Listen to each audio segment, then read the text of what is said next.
Viral হওয়া CCTV ফুটেজে দেখা যায় শুরু থেকে শেষ পর্যন্ত 25 জনকে শনাক্ত করেছেন এডিটর।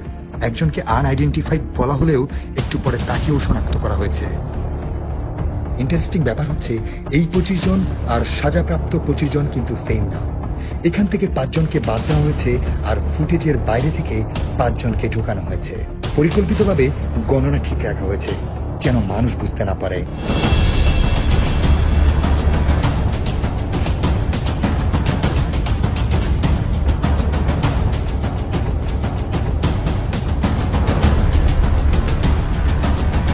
যত রকমের শাস্তি যা দেওয়া সেটা দেওয়া হবে।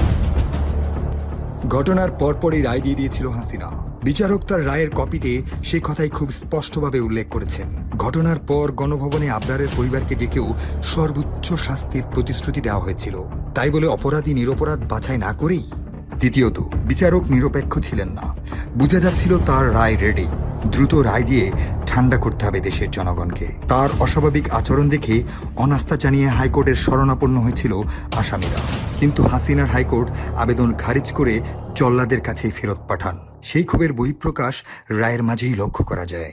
তৃতীয়ত, এটি ছিল নিতান্তই একটি মিডিয়া ট্রায়াল। বিচারক তার রায়ে লিখেছেন যে 25 জন আসামি মিলে আবরারকে পিটিয়েছে, যা সম্পূর্ণ ভিত্তিহীন এবং উদ্দেশ্য প্রণোদিত।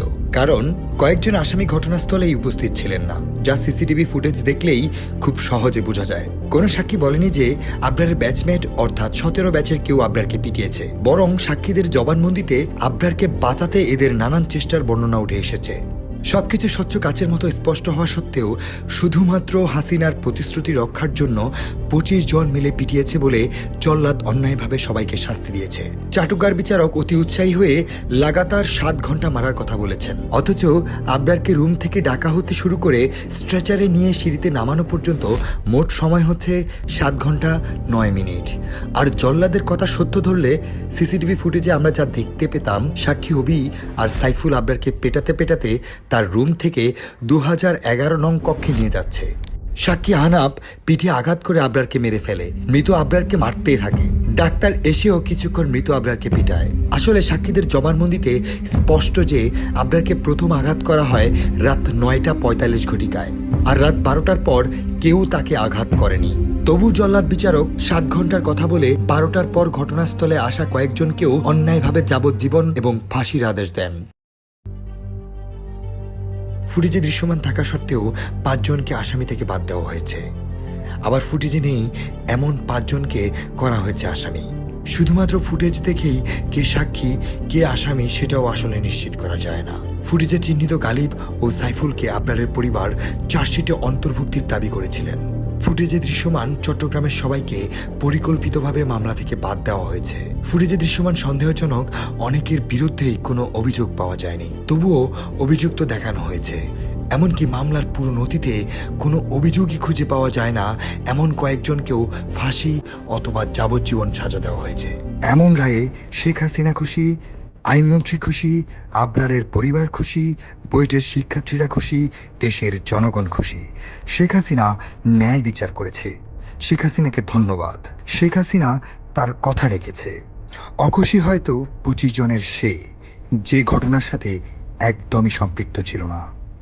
অখুশি হয়তো সে, যে আবরারের মৃত্যুর পর ঘটনাস্থলে উপস্থিত হয়েছে। অখুশি সে, যে শুধুমাত্র আবরারকে বাঁচাতে সেখানে গিয়েছিল। অখুশি সে, যে ছুটে গিয়েছিল স্ট্রেচার আনতে।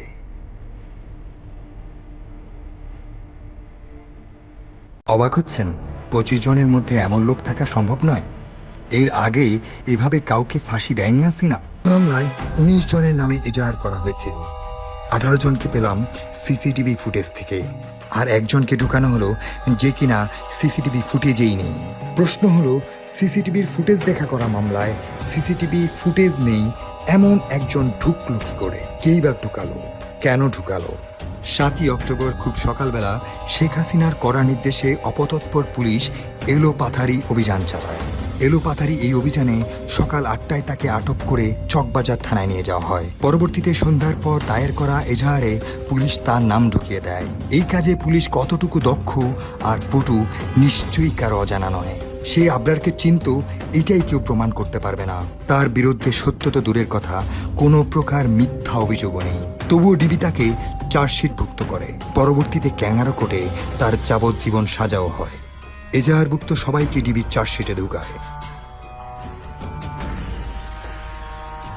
ফুটেজ দেখে এজাহারে না থাকা এই 7 জনকেও গ্রেপ্তারের অভিযানে নামে ডিবি। 2 জনকে গ্রেপ্তার করে চার্জশিটে ঢুকানো হয়, বাকি থেকে যায় 5 জন। ফুটেজে নেই এমন আরও 4 জনকে ঢুকানো হয় চার্জশিটে, যার মধ্যে একজন হলো ইস্তিয়াক আহমেদ মুন্না। সে ছিল তার হবিগঞ্জের বাড়িতে রাসেল দিলরুবার বিয়ের অনুষ্ঠানে। বিয়ে শেষে ভোর 4:20 হলে আসে এবং ডিবির এলোপাথারি অভিযানে দুপুরবেলা আটক হয়। কোনো প্রকার সম্পৃক্ততা না পাওয়া সত্ত্বেও সে চার্জশিটভুক্ত। কোনো সাক্ষ্য প্রমাণ না থাকা সত্ত্বেও হাসিনার ক্যাঙ্গারো কোর্টে তার যাবজ্জীবন সাজা হয়। মূলত এলোপাথারিভাবে আটক হওয়াতেই সে অন্যায়ভাবে 5 বছর যাবৎ জেলে আছে। এই 5 জনের 4 জনকেই খুঁজে পায় ডিবি, তাদের সাক্ষী বানায়। পুলিশের কথা মতো সাক্ষী দিয়ে তারা স্থায়ী খালাস পায়। বিটুকে খুঁজে পাওয়া যায়নি বলে আসামিও না, সাক্ষীও না। এদের মতো একই রকম ভূমিকা পালনকারী কিংবা আরও কম কয়েকজন নির্দোষ ছেলেদের নাম এজাহারে আসায় আজ তারা ফাঁসির আসামি এবং তাদের অনেকের পরিবার খুনের মিথ্যা কলঙ্ক বয়ে বেড়াচ্ছে। একই ভূমিকার কিছু প্রমাণ দেখুন। তারা একই গ্রুপের মেম্বার।